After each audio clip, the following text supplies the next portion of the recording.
আমাদের বাড়িতে প্রায় সব রকমের ষষ্ঠী ব্রত কথাই পালন করা হয়। আজকে সেরকমই ছিল ঘাটে ষষ্ঠী। এবার এই ষষ্ঠীটার অনেক জায়গায় অনেক রকমের নাম আছে।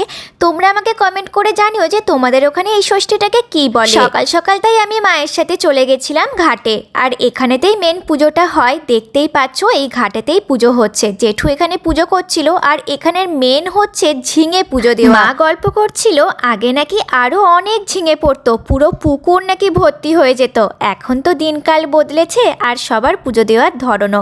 এই ষষ্ঠী পুজোটা এখনো আমাদের পাড়াতে হয়ে থাকে। আঁচলে 5 রকমের কলাই দেওয়া, সাথে আরো কত নিয়ম পালন করতে হয়, সেগুলো এখানে হয়ে গেছে। এবার চলো বাড়ি ফিরবো।